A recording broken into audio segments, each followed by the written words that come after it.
बेलपत्र में 3 पत्तियां होती हैं।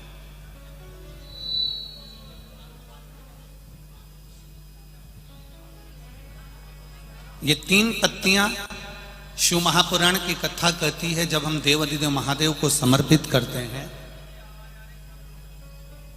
जब हम भगवान शंकर को ये 3 पत्तियां समर्पित करते हैं, तो हमारा वर्तमान, हमारा भविष्य और हमारा पूर्व का किया हुआ जो भाग है वह भी केवल एक बेलपत्र जब हम भगवान शंकर को समर्पित करते हैं, तो हमारा वर्तमान, हमारा भविष्य और हमारा भूत जो निकल गया वो तीनों ही भगवान शिव उसको संवार देते। मात्र एक बेलपत्र का फल इतना प्रबल है कि एक बेलपत्र मात्र भगवान शंकर को समर्पित कर देने से हमारा निश्चित समय अवधि गणना सब स्वीकार कर लेते हैं भगवान शंकर। एक बेलपत्र की 3 पत्तियां नहीं है। एक बेलपत्र में जो ब्रह्मा विष्णु महेश हैं, एक बेलपत्र में जो हमारा जीवन है, एक बेलपत्र में जो हमारे देवाधिदेव महादेव विराजमान है, एक बेलपत्र में जो माँ जगज्जननी दुर्गा भवानी विराजमान है, एक बेलपत्र में जो नारायण लक्ष्मी विराजमान है, एक बेलपत्र में जो ब्रह्मा ब्रह्माणी विराजमान है, एक बेलपत्र के अंतर्गत जो मेरे देव अधिदेव महादेव की 64 योगनियां विराजमान है, एक बेलपत्र के अंतर्गत 33 कोटि देवी देवता विराजमान है, एक बेलपत्र के अंतर्गत संपूर्ण ब्रह्मांड का सुख विराजमान है। वो बेलपत्र कोई साधारण नहीं होती। शिव को चढ़ा देने पर वो बेलपत्री का सुख हमारे जीवन पर्यंत प्राप्त हो जाए।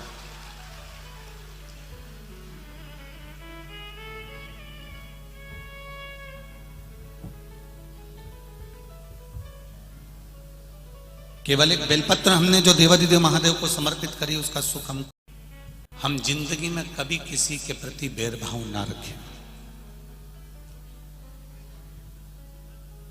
गलत अगर भोजन किया है तो हम गलत सोचेंगे, पर यदि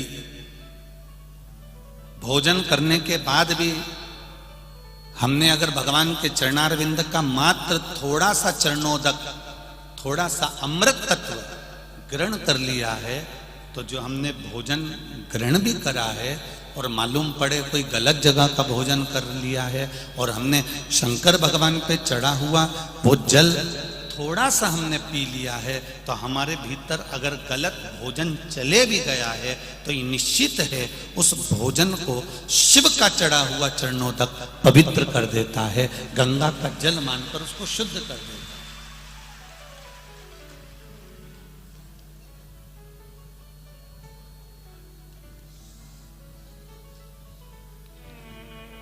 दो विष होते हैं, 2 तरह का विष होता है। एक विष भोजन में मिलाया जाता है और एक विष कानों में मिलाया जाता है। जरा ध्यान देना मालेगांव वालों और जितने लोग आस्था चैनल पर सुन रहे हैं वो भी। एक विष भोजन में मिलाया गया है और एक विष कानों में घोला गया है।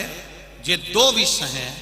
इसमें एक विष जो भोजन में मिलाया गया है उस विष से तुम बच सकते हो, पर जो कानों में जहर उगला गया है उससे जिंदगी में कभी बचला नहीं जा सकता, कभी नहीं बच सकते।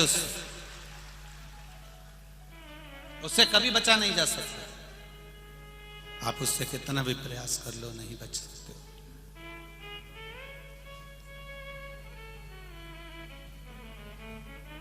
भोजन का विष निकल सकता है, पर कानों में जो घुला हुआ विष है ना, ये जिंदगी भर नहीं निकलता।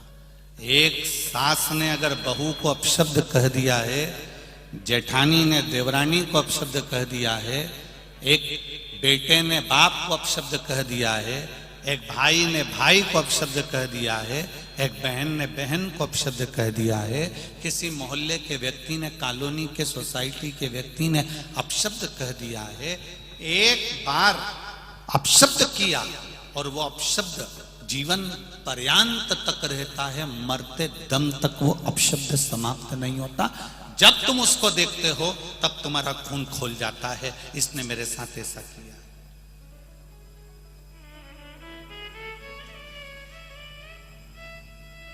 इसने मेरे साथ ऐसा किया, इसने मेरे साथ ये कर दिया, इसने मेरे साथ वो कर दिया।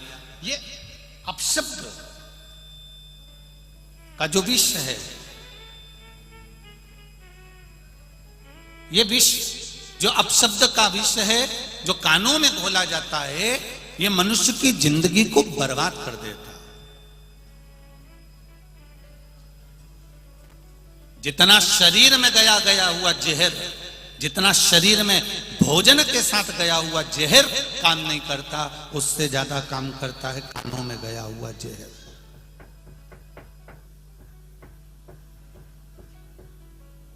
आज संपूर्ण विश्व में, संपूर्ण ब्रह्मांड में कर ही क्या जा रहा है? आज किसी को भी भोजन में जहर नहीं दिया जा रहा है। आज के जमाने में सबसे ज्यादा जहर उगला जा रहा है तो इन कानों में उगला जा रहा है।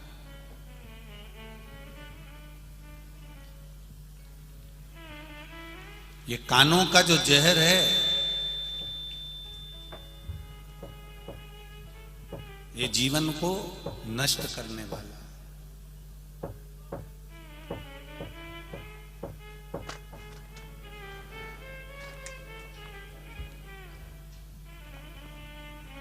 इसको हमें समझना चाहिए। एक बॉर्डर पर खड़ा हुआ सैनिक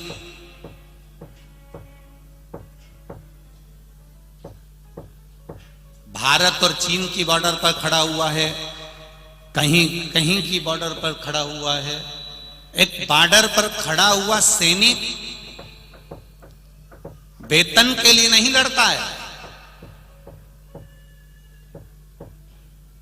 कि मुझे तनख्वाह मिल रही है इसलिए मुझे बॉर्डर पर जाकर इस कड़कड़ाती हुई धूप में, इस कड़कड़ाती ठंड में, इस कड़कड़ाती हुई बारिश में, इस बिजली में मुझे खड़ा रहना है।